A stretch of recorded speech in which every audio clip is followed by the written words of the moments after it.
we'll move on to a much different film.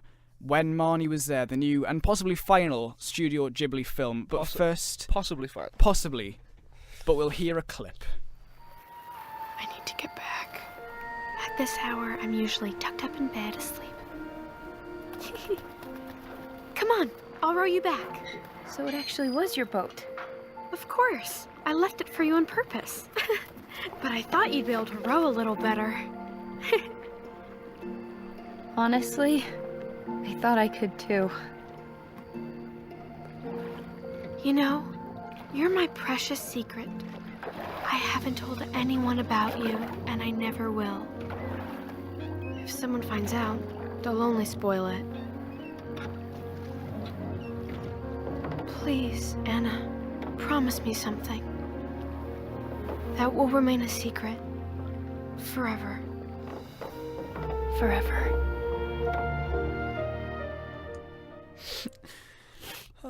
It's so nice to be able to talk about Studio Ghibli films, having just reviewed. Is it Ghibli or Ghibli? I go between. I literally don't know. Because I'm constantly like, people are constantly like, oh Joe, have you not seen like Ghibli films? Have you not seen Ghibli films? I'm like, what is it? Like, I don't know. I think it's like Basinger. Bassinger. I think last week I said Bassinger for Kim Basinger. I don't know. Nobody knows. Studio Ghibli. I'm going to say. Ghibli. I'm going to say Ghibli. Ghibli. It's their new and potentially final film. They're on a hiatus, and it's uncertain whether they'll actually come back and reopen again, which is a real shame because it's a studio that goes back a long, long way. A lot of really, really famous anime films: Spirited Away, House Moving Castle, Princess Mononoke, Grave of the Fireflies, My Neighbor Totoro. They are all like legit anime classics, and really, really good. Not just kids films, but like everyone films. They're just so sweet and so nice. And When Marnie Was There is the latest and maybe last to join the collection. So directed by Hiromasa Yonebayashi, he has worked on Princess Mononoke, Spirited Away, Howl's Moving Castle, and Ponyo in the past as an animator. And he directed The Secret World of Arrietty. And this film was nominated for the Best Animated Feature at the Academy Awards. Obviously lost it Inside Out. It's based on a novel by Joan G. Robinson, and this time it has swapped the location from Norfolk in the UK to Sapporo in Japan, one of the biggest cities in Japan. So, the idea is that it's a little girl, Anna, she's 12, she lives in Sapporo with some foster parents. She's really introverted and struggles to make friends. She's not like actively hated or anything, she's just like really, really, self-contained. She finds out that her foster parents are actually given like government money to look after her, and she becomes quite unhappy. She thinks that they've just done it for the money. Yeah.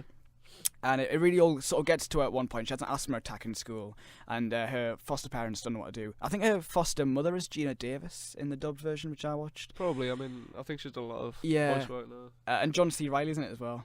But yeah, it's Hailee Steinfeld who does the voice of Anna for the dubbed version. I don't know who she is, but like apparently she's like a sort of famous young teen star. I heard the name.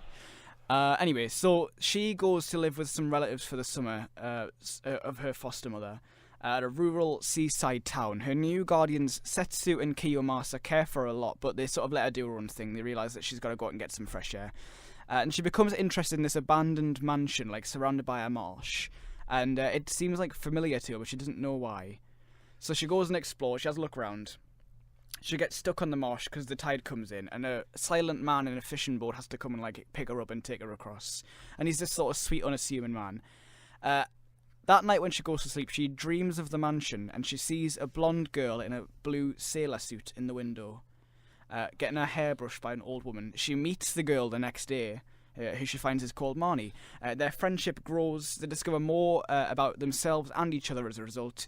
But the big question is, what or who is Marnie? Is she real? Is she a figment of imagination? Is she some kind of like spirit? All is revealed in the film.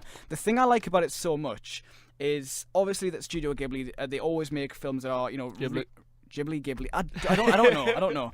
They always make films that are, good for all generations. It's a U certificate, so it is appropriate for everyone.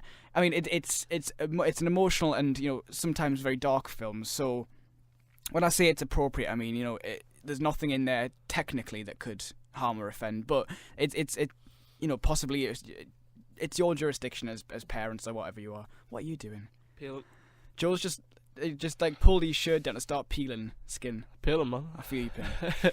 I was in the sun for like an hour last week and my arms. Yeah, I just like the first day I was like, screw it, just I'm lobstering. Right, but anyway, back to the film. Sorry for that distraction. So the film, like, it tackles loneliness and friendship. It's a kind of character that we've seen a lot before, but like often they're the butt of the joke. Whereas this is totally sympathetic and totally you can really feel for the character, even if you're not specifically that kind of person. There's times when you feel like that, when you feel very alone and very insecure.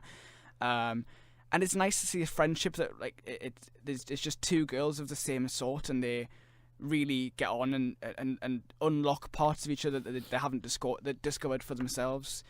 I mean, the animation, as you'd expect, is completely beautiful, hand drawn. Some of the sort of richest and most vibrant colours you'll see in animated films. You get all the CGI, which is fine, but like in other films. But then you get studio thingy, Ghibli, whatever. Ghibli, and it's an absolute marvel. It's just stunning and beautiful, and the film itself, it's quite confusing. Like the sort of plot that it goes along, you've kind of got to really keep up, but it's just the payoff at the end is so satisfying. Like it is one of the it's the most enriched I've felt by a film in so long. It got to the end and I guess I felt because you're not even. I simply couldn't even. On a scale of 1 to even, like, I just couldn't. I can't. Honestly, it is one of the most beautiful films of the year.